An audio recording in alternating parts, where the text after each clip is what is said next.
All right, welcome to today's training. This training topic is Minnows class dynamics. Minnows is a special group of students. It's the only age group that consists of a single age. All Minnows are 3 years old, and we're pretty rigid about the guidelines for that. We don't allow any students younger than within 1 month of their third birthday to get in, and we generally encourage all students within 2 months of having turned 3 to move on. We try to keep this class purely 3-year-olds. So what makes the 3-year-olds so special? Why do we group them in their own little special group? Well, first of all, they're really just starting to become less dependent on parents for their basic human functions.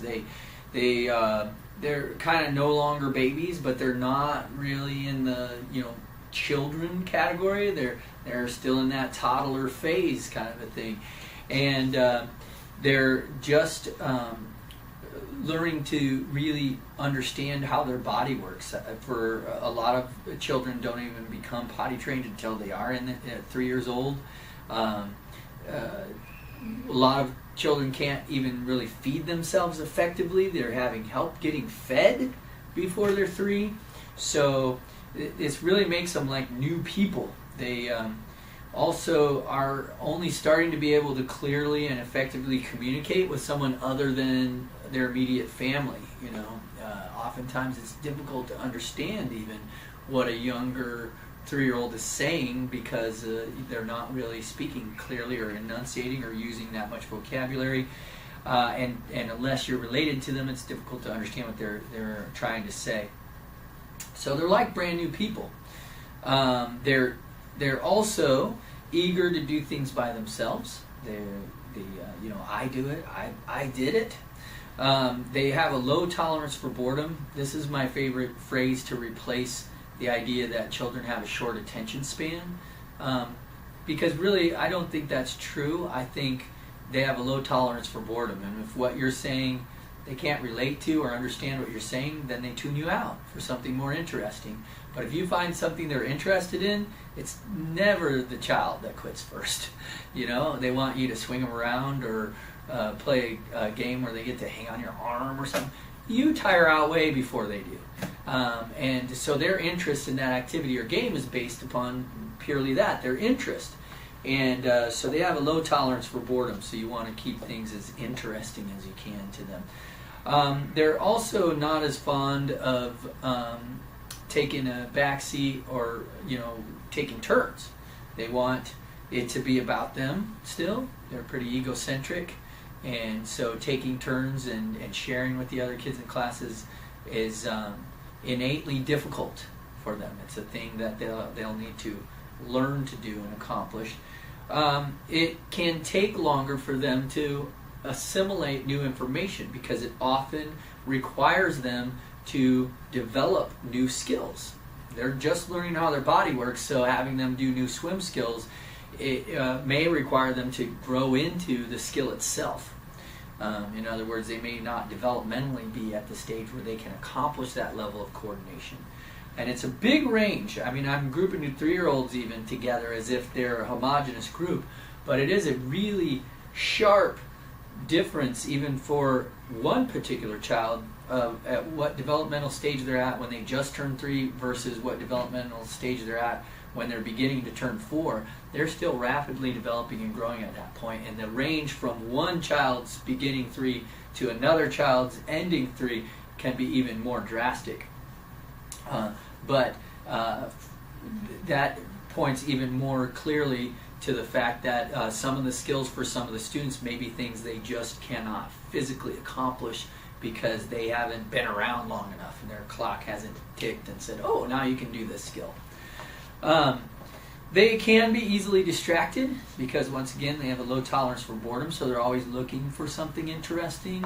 They're fairly egocentric, so they're not always guided by your actions and behaviors. They're more or less guided by their impulses, and oftentimes those impulses become behaviors or words, like the child who can't leave the other child alone, or the one that won't stop chatting up the instructor even though you're telling him we're doing class right now, but my dog this, or I like ice cream, or I'm, a big kid. So they'll tell you their random stories, and they want to feel important that way, that they also have something to say. So when they see you doing all the talking and guiding the class, they feel like, well, now it's my turn to do some talking and tell people what to do. So they don't see, they see themselves as equal players in the field, even though they are obviously younger and less capable. They don't see that as some sort of limitation. They've begun to realize they're autonomous and now want to see where the boundaries of that are. And so they're growing into that. The important thing of an instructor is to learn not just to cope with, and certainly not to shut down those types of behaviors and traits in the kids, but to capitalize on them, to foster them into the skills the students can need to learn. You need to find time to give a child a chance to tell you about their new cat, or the time they fell down and got the Band-Aid or whatever. They need to have time to feel important and share that. Otherwise, they're not going to feel reciprocated, and then will feel resentful of it being always your turn to talk. And that's difficult to keep them involved in class if they do that. You have to understand that forcing a 3-year-old to sit still when they're just a little bit antsy is kind of unreasonable. So you have to have options for them. The step 1 is a must. They can't be on step 2, but the other option for them is to sit on the edge. And so you can't make sitting them up on the edge in order to be safer. You can't make that seem like a punishment for them.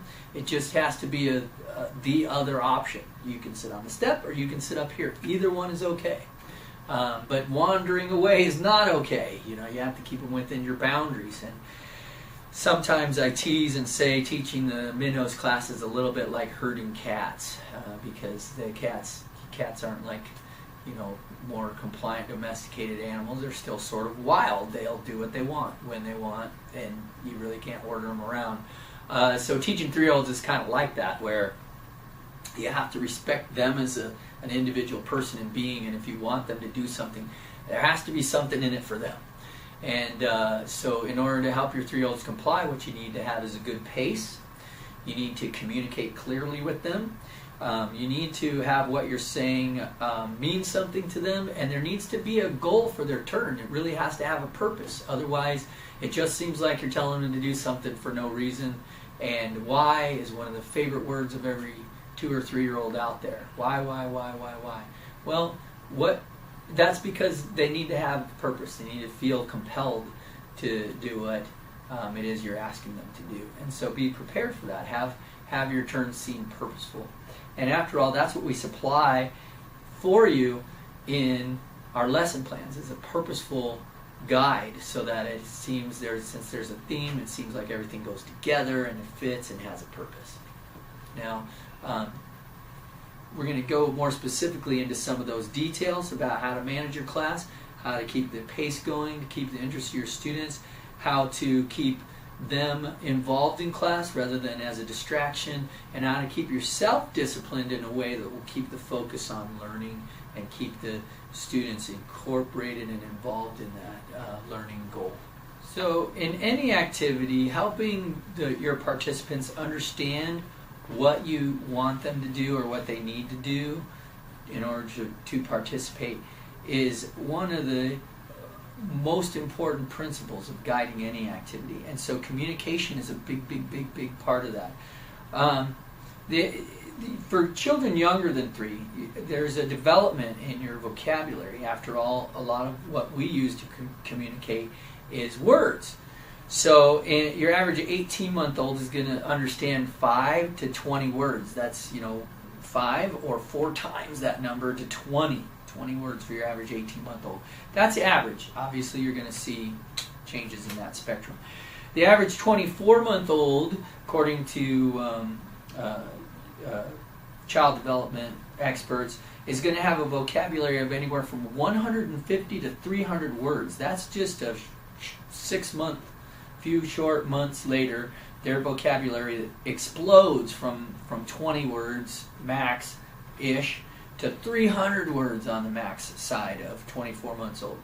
Now, that, once again, there's a range, and kids are all different. Now, at 3 years old, it explodes again, and or between 24 months and 3 years old, in that extra year, they're going to add in 3 to 4 times the number of words to that 300-word vocabulary, and they're going to be able to understand and use up to 1,000 words at 3 years old.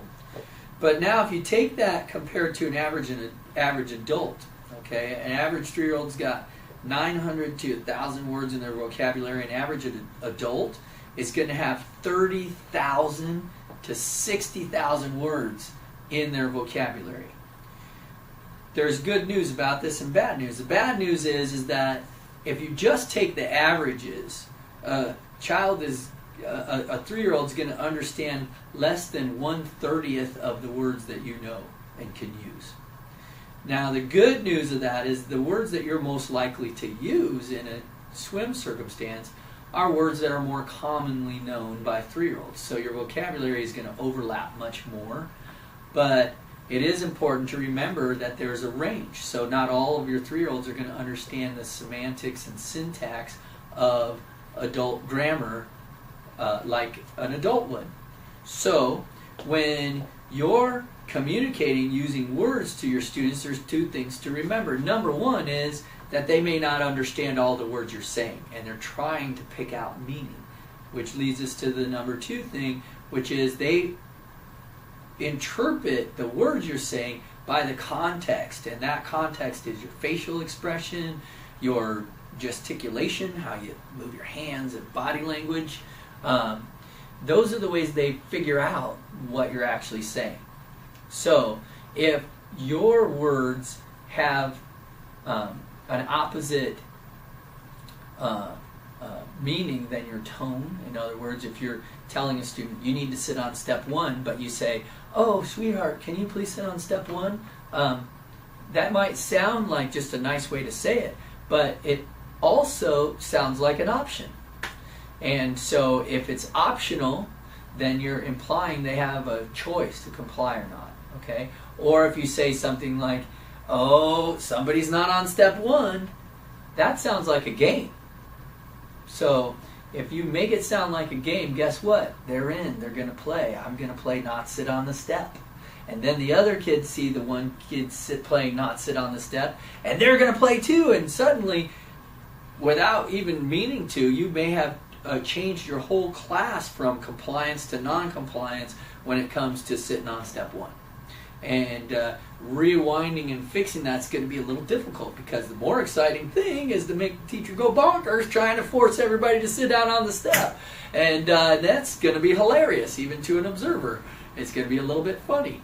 But it doesn't feel funny when you're in the middle of class and you've realized you've lost control. And you got 4 3-year-olds that just won't comply, and they're in a situation which, literally could be deadly for non-compliance. So in order to keep that situation under control, it's important that your tone match your words. That's how the student's going to understand what you're saying. So you need to say, please sit on step 1. Instead of inserting all the extra words that might cloud what you're meaning, or the different tones. If you say, wow, so-and-so's on step 1 and so-and-so's on step 1, and buddy, you need to be on step 1. Those are all ways to communicate that this is what I'm expecting. We're not playing a game called sit on step 1. We're going to play a game called let's see how we can get our face in the water. And then you can make that fun and interesting and exciting. But, I'm going to put my face in. Blah, blah, blah. You see that? What? You can put your face in? Who can do that? Those are ways to make your tone match what your desire is, what your words are saying, which is, try it out. This is fun and exciting. Or make sure you're doing that. This is important and related to your safety, and it could be dangerous if you're not listening. It's important that your tone and your facial expression match the meaning of your words. That, above all, is the most important. It's important to remember that quite a lot of 3-year-olds don't speak clearly, so when you're listening to what a 3-year-old says, they may be telling you they have a fear or concern, or they have to go potty, or something of that nature. Pay attention, okay? Because if they're telling you they got to go potty, and you're not listening, then you end up with a problem, which, is a contaminated pool. So it's important to remember that not only is it do you need to pay attention to how you're talking to and communicating with, but communication is two-way. So it's important to be receptive to what your 3-year-olds are saying and communicating to you as the instructor, because it's not always about the Band-Aid or the dog or the puppy or they like cake. Sometimes it's about a need they have immediately, such as going to the bathroom, or they're afraid of the spider-shaped diving toy, or a thing that looks like a spider but isn't. And it's important to be able to communicate both ways and resolve that. On the note of they don't speak clearly, sometimes if you just go with what it sounds like they're saying, you're probably pretty close. Or if you imitate what they're saying back to yourself, sort of in a hushed whisper, then I'm a potty, maybe I have to go potty. You have to go potty? Yeah, okay, you gotta go. You sort of can figure out what they're saying. And it is important to remember that it's a two-way street. It's also important to remember that words have different meanings depending on how you use them. So you have a student who you're telling, get ready for your turn on the kickboard. Okay, hold on to the board. And they're thinking in their head, why is he telling me to wait? Wait for what? Wait to the board? I don't know what that means, because hold on could be what their mom says when the child's trying to go out the door and to get out of the car or get to the car. Hold on. That means wait. So they're not understanding that hold on means to literally grab it in your hands. So if you find yourself repeating and the 3-year-old not seeming to be responding to, you're probably, instead of repeating, you want to reword and use different words to describe what you're doing. Instead of saying hold on, say grab it, or squeeze the board, or see if you can squeeze the ends of the board, or something of that nature, if you're going to use the words hold on. Hold it, grab it, squeeze it, those are all ways of saying the same thing. So you change what you're saying. Or if you want a student to wait, maybe not saying hold on is a good idea, because maybe they think that means to hold something in their hands. Whereas instead you say wait or stop, because stop is a much clearer term than wait. Some kids might not even know what wait means. They're like, my mom uses it for like grabbing onto stuff, and she puts her hand in front of me and says wait. I don't know what wait means, but I know what stop means, because it always means, don't move. So it's important to understand how to use your vocabulary as well in a way that has meaning and has specific meaning, and that if there can be two different meanings, then use other words if you're not getting the result you're expecting. Speaking of communicating, a lot of people think that because 3-year-olds have a short attention span, or as I say, they have a low tolerance for boredom, that what you need to do is go faster or talk faster. It's true that you have to keep activity involved in the class. You have to keep your 3-year-olds active and moving. But talking faster only complicates an already complicated problem that they already don't have the same vocabulary as you do. Now if you're going to use more words faster, it's going to be much more difficult for them to understand you at all. So going faster doesn't help them keep up with you better. When it comes to communicating or speaking with a younger student, what helps you communicate clearly and quickly is to distill down to the meaning and use the words that mean something. Now, if you want to increase their vocabulary, you can do both. You introduce a new word, and then you use the words that describe the word, such as everybody needs to observe the teacher. Observe means to watch. Or look at me. Everybody needs to observe the teacher. Look at me, to observe me. Then you're building their vocabulary so that they can see you. I'm going to demonstrate a trick. I'm going to show it to you. Those are important things. You can... The part that has meaning to them in the first example is look at me. Oh, I'm going to look at you. All the rest of the words you said probably have very little meaning except for that call to action. Look at me. Here I go. And then they see you. They see your use of, this means to look or to watch or observe or see in sign language.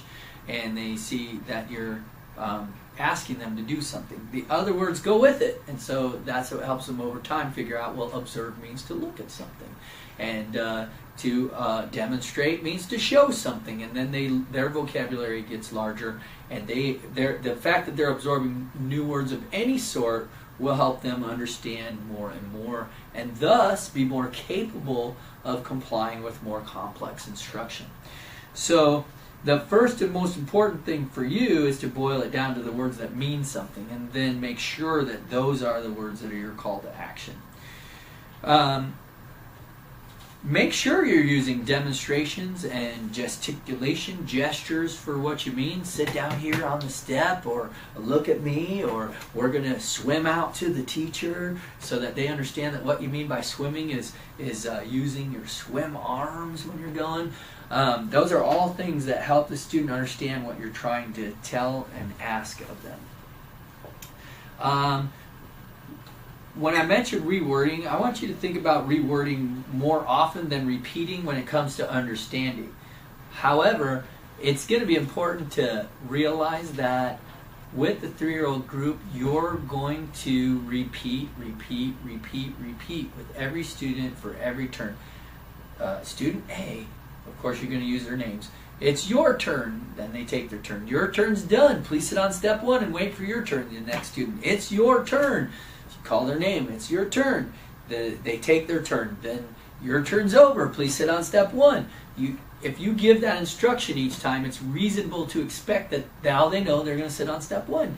If you get to the next turn and don't give them that instruction, maybe they think, well, now I don't need to sit on step 1. We did a different turn, and now it's time for me to hang out, blow bubbles, or do something, whatever I want. But if you do give the instruction, then it's more likely and more reasonable to expect that they'll comply and be doing what you expect them to do, which is wait for their turn in between. So even though I want you to reword rather than repeat for understanding, that doesn't mean that you won't be repeating, because you will be. You'll be sort of like a broken record, repeat all these instructions, and staying in verbal contact with your students throughout the class. It is important to be clear about the start and end of every child's turn. This helps them to understand the rhythm of taking turns. For a lot of 3-year-olds, this is their first organized activity, and so they don't understand what it is to take turns. So if you haven't ever, you should recall my video portion, I believe it's under the Tricks philosophy, about teaching 3-year-olds how to take turns. So being clear about that, taking turns, when it's their turn, when their turn's over, that's important for the rhythm of the class. For most of them, it's their first time learning how to take turns, so you're teaching them how to take turns as a group. It's very important with turn taking and the class structure and safety and function in general to use their names. Keep their turns short and to the point. Their turn has to have a point. The point is, do as big as arms as you can. The point of this turn is to do as splashy feet as you can. The point of this turn is go as fast as you can. The point of this turn is to be as still as you can, as quiet as you can. And you notice how my voice changed when I said be as quiet as you can. The point of this turn is to be as quiet as you can. That doesn't communicate what you want them to do, right? So the turn has to have a point. How you present it has to match what the point of the turn is. And then stick to the focus. If you're telling them to be still and then you're saying stuff like, oh, you forgot to blow bubbles, well, that wasn't what you asked them to do. Specifically, stick to the target. If your point was to go as fast as you can and then they were real sloppy but went as fast as they could, you can't say, oh, that was just too sloppy. I need to see you do that better. You didn't ask them to be careful and precise. You asked them to be as fast as they could. So stick to the point. Wow, that was fast. That was super duper fast. Awesome job. High five. And then it's the next child's turn. Go as fast as you can. You can segment and separate those turns so that they can develop how fast they go, and then develop how careful they are with their coordination, and then develop how exact their technique is. Those could be different turns and then married together later in their practice. But having them do them individually is very valuable and easier for them to acquire it like that. So stick to that focus. Keep those turns short and to the point and purposeful for you and your students. This will help you draw together, using these techniques will help you draw together your class and keep the pace of your turns moving in a way that keeps them involved. And speaking of the pace, you really want every turn to not take any longer than about 10 to 15 seconds between when you're calling one student out for their turn to when you're calling the next student out for their turn. Challenge yourself to keep the turns moving one after the other and keep the kids active, because a majority of what they really need to acquire skills is practice, and practice is doing, and doing comes from moving, so they need to be moving throughout the class.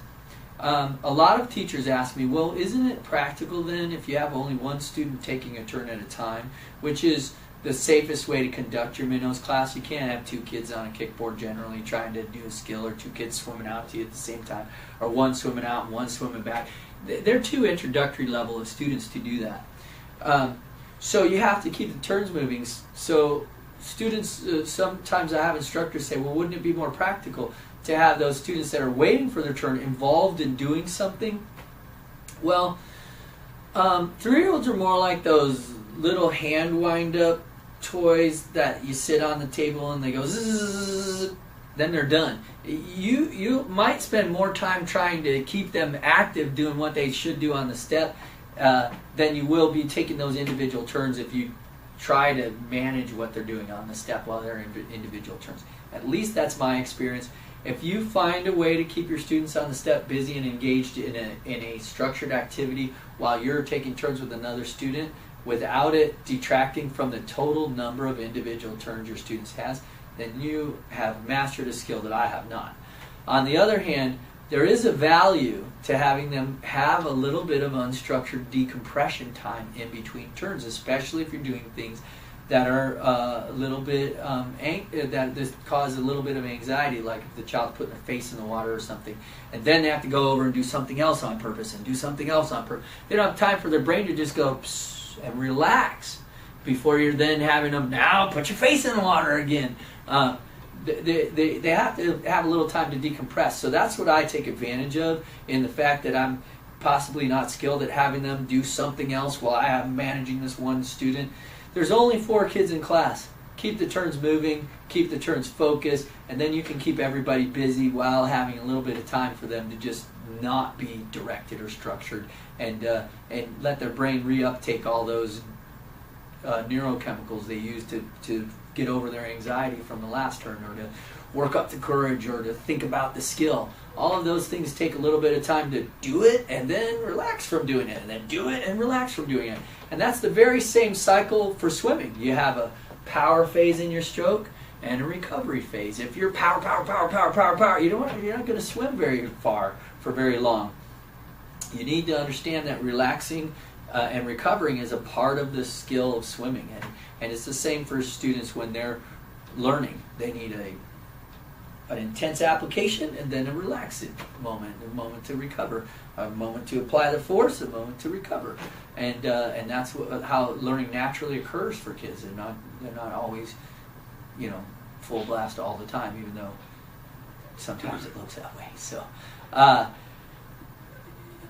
Most importantly, remember that you want to stick to keeping things encouraging, keeping things supportive, and sticking with the philosophy that we've encouraged you to use for your swim program, and have fun with the 3-year-olds. Don't have this expectation that the 3-year-olds are going to perform like 7-year-olds. That's not what they are. They're 3 years old, and enjoy that stage of their learning, and you will enjoy teaching this class.